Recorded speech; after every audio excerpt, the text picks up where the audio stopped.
Tuhan sertamu. Inilah Injil Yesus Kristus menurut Santo Matius. Dimuliakanlah Tuhan. Sekali peristiwa ketika melihat banyak orang yang datang, Yesus mendaki lereng sebuah bukit. Setelah ia duduk, datanglah murid-muridnya. Lalu Yesus pun mulai berbicara dan mengajar mereka, katanya, "Berbahagialah orang yang miskin di hadapan Allah, karena merekalah yang empunya kerajaan surga. Berbahagialah orang yang berduka cita, karena mereka akan dihibur. Berbahagialah orang yang lemah lembut, karena mereka akan memiliki bumi. Berbahagialah orang yang lapar dan haus akan kebenaran, karena mereka akan dipuaskan. Berbahagialah orang yang murah hati, karena mereka akan beroleh kemurahan. Berbahagialah orang yang suci hatinya, karena mereka akan melihat Allah. Berbahagialah orang yang membawa damai, karena mereka akan disebut anak-anak Allah. Berbahagialah orang yang dianiaya demi kebenaran, karena merekalah yang empunya kerajaan surga.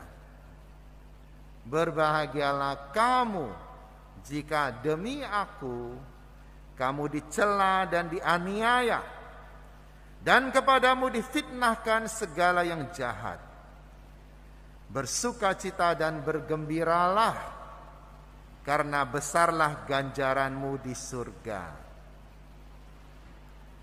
Demikianlah Injil Tuhan.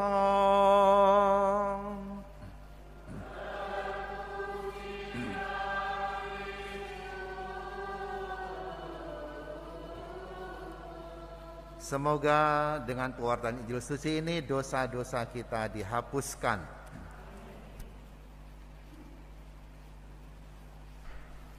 Hari ini gereja merayakan hari raya semua orang kudus.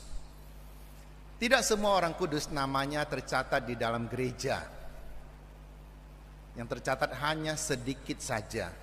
Tapi jauh lebih banyak ada orang kudus yang namanya tidak tercatat.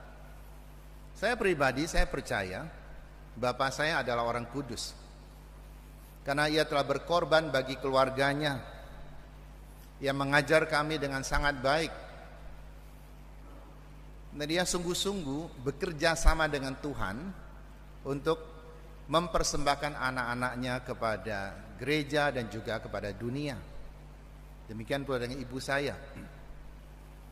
Mungkin Anda juga percaya orang tua kalian juga orang kudus. Cuma namanya memang tidak diumumkan oleh gereja.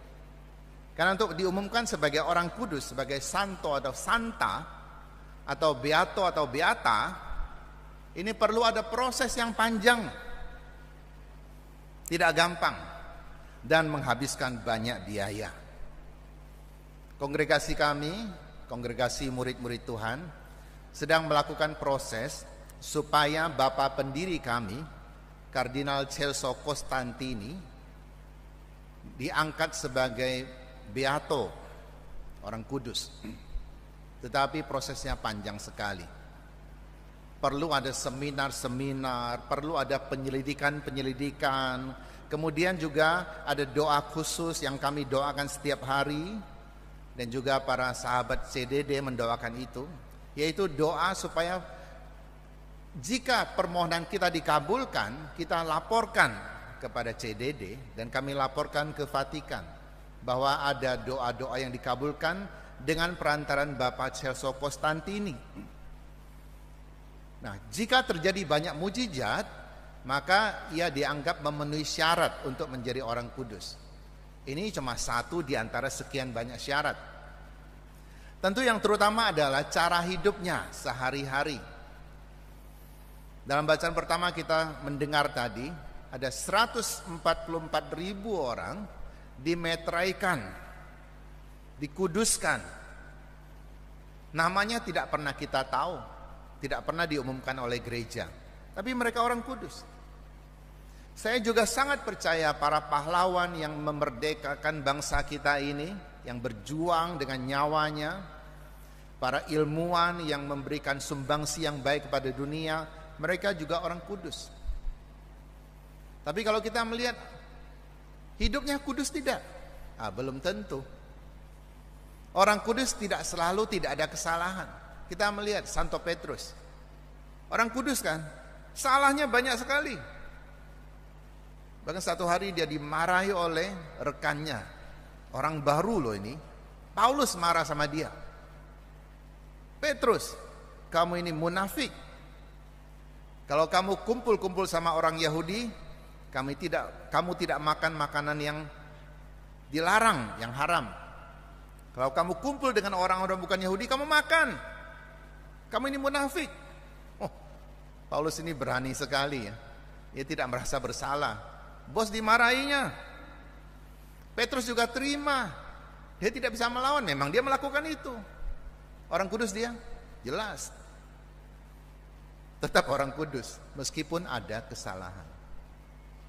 Baru-baru ini kita mengikuti satu peristiwa yang heboh, bukan? Ada satu milenial itu juga mendapatkan gelar beato sebagai orang kudus.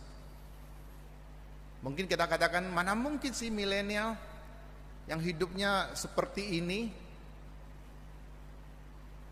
banyak waktu dihabiskan untuk main game dan sebagainya. Ini milenial. Tapi anak muda ini dia rajin mengikuti misa kudus. Ia sudah berjuang, ia gunakan segala usaha untuk memperkenalkan Ekaristi kepada orang. Mujizat-mujizat Ekaristi ia wartakan kepada orang. Dan ia dianggap kudus oleh gereja. Jadi bukan tidak mungkin kita juga menjadi orang kudus, kalau hidup kita bertanggung jawab kepada Tuhan dan kepada keluarga kita. Kalau kita meskipun sekali-kali ada kesalahan, tetapi toh kita juga mengorbankan hidup kita untuk dunia, kita bisa menjadi orang kudus. Mungkin pada saat kita meninggal nanti, setiap tanggal 1 November gereja merayakan itu, mengenang kita orang kudus. Cuma namanya tidak pernah disebutkan. Kalau saya memimpin upacara misa arwah, saya selalu berkata kepada keluarga, kalau yang meninggal ini sungguh-sungguh berjasa kepada kalian, kalian harus percaya hari ini juga ya mungkin sudah ada di surga. Nah, orang kudus itu tugasnya apa? Bukan keren-keren karena orang kudus. Tugasnya adalah mereka ada di sisi Allah, sangat dekat dengan Allah. Mereka menjadi perantara doa kita. Maka kalau kita berdoa melalui pengantara orang kudus, ini sah-sah saja. Kenapa? Mereka menyampaikan kepada Allah sendiri karena mereka ada di sisi Allah. Ada orang mengatakan, mengapa tidak doa sendiri saja? Tidak pakai pengantara atau langsung doa kepada Kristus. Dalam praktek kehidupan sehari-hari, kita juga minta orang mendoakan kita kok. Doakan saya ya supaya lulus ujian. Doakan saya ya supaya dapat jodoh seiman. Doakan saya ya supaya utang saya bisa lunas. Doakan saya ya supaya bisa luput dari hukuman. Kita minta orang mendoakan. Siapa yang kita minta? Belum orang kudus, masih hidup di dunia ini kok. Termasuk pastor. Kita minta pastor, kita minta kepada orang-orang yang kita yakini hidupnya kudus, doanya banyak. Kita minta perantaraan doa mereka. Yang diminta masih di dunia ini. Apalagi kalau kita minta kepada yang sudah di surga, yang tinggal bersama Allah. Kita yakin doa kita akan dikabulkan. Hari ini kita melihat siapa orang-orang yang dipuji oleh Yesus. Berbahagialah orang yang miskin. Kita katakan, waduh repot sekali jadi murid Kristus. Miskin kok bahagia? Miskin akan Allah. Baca baik-baik. Artinya mereka sangat bergantung kepada Allah. Mereka sangat membutuhkan Allah. Tanpa Allah hidup mereka kacau. Nah, orang-orang seperti inilah berharap kepada Allah. Nyatanya ada banyak orang merasa sudah punya kuasa, sudah punya harta, tidak lagi berharap kepada Allah. Merasa semua bisa dia kerjakan. Datanglah COVID-19. Banyak orang yang dulu merasa hebat, sekarang tak berdaya. Engkau punya banyak uang, apakah dengan uangmu engkau bisa terhindar dari COVID? Belum tentu. Punya kuasa? Juga belum tentu. Bahkan rohaniwan juga banyak yang meninggal karena COVID. Apakah Tuhan menghukum mereka? Tidak. Itu karena mungkin kita tidak berhati-hati. Di sini kita disadarkan bahwa kita sungguh-sungguh bergantung kepada Allah. Kita tidak bisa mengandalkan apa yang kita punyai. Jadi berbahagialah orang yang miskin akan Allah, berharap kepada Allah. Berbahagialah orang yang berduka cita. Disebut duka cita, tapi bahagia. Bagaimana ini? Berduka cita mungkin kita dikhianati orang. Mungkin kita diperlakukan buruk oleh orang-orang sekitar kita. Bahkan oleh teman-teman baik kita, oleh kerabat-kerabat kita. Kita berduka cita. Berbahagialah jika kita tidak membalas mereka. Nah ini. Karena ada banyak orang jika membalas kesalahan orang lain, kejahatan orang lain, merasa sah-sah saja. Dia yang mulai dulu kok, kenapa tidak boleh saya balas dia? Saya ingat waktu saya SD, SMP masih juga, itu cara berantem, kalau mau berantem, ini gimana caranya? Senggol-senggol dulu kan? Mau berantem yang berantem pakai senggol-senggol. Siapa yang senggol duluan? Kalau sampai guru tahu, siapa yang nyenggol duluan itu yang salah. Kita merasa kalau dia sudah menyenggol saya, kenapa saya tidak boleh balas menyenggol dia? Dia sudah menonjok saya, kenapa saya tidak boleh balas menonjok dia? Kita sering merasa seperti itu. Tapi berbahagialah orang, meskipun ia diperlakukan buruk, ia tidak membalas. Ia bahkan mendoakan supaya orang ini bertobat. Kalau kita ingin musuh kita hancur, kita tidak ada bedanya dengan musuh kita itu. Tapi kalau kita mengharap dia bertobat dan kembali menjadi baik, kita sedang berbuat jasa. Kita adalah orang-orang yang berbahagia.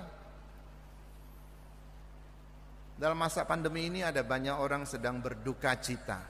Ada banyak orang sedang kesusahan. Tentu bersabar baik. Tapi alangkah baik yang masih punya. Kita yang masih punya. Tolonglah mereka. Adakah kita berbuat seperti itu? Hari ini juga kita diajak untuk melakukan kolekte untuk Hari Pangan Sedunia.